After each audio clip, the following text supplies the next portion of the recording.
Aprobado na ni Pangulong Ferdinand Bongbong Marcos Jr. ang bagong school calendar na magsisimula sa July 29, 2024 at magtatapos sa April 15, 2025. Ang detalye sa report ni Paul Hernandez.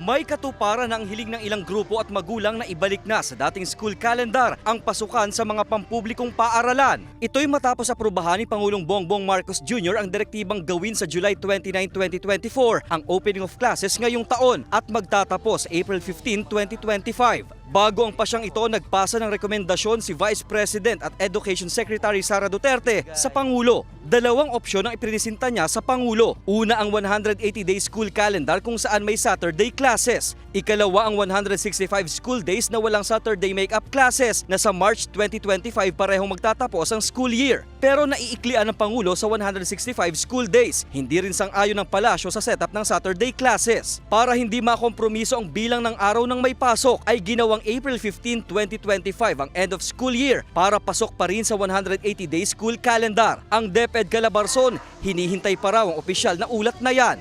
It will come. Probably it is still being studied, but there is already that directive from the Office of the President. Thank you, sir. Announced in media outlets. Naibahagi yan sa end of school year press conference ng DepEd Calabarzon. Mariin ang bili na habang papalapit ang moving up ceremonies at graduation rites sa mga public school, bawal ang mangolekta. Kasi yung mga gastusin sa itong mga activities, sa graduation and moving up, dapat i-charge lang sa school, MOE or maintenance, operating and other expense.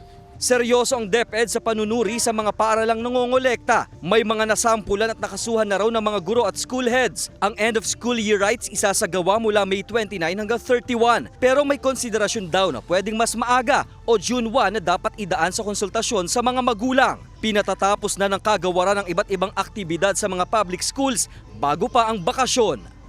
Paul Hernandez, Balitang Southern Tagalog.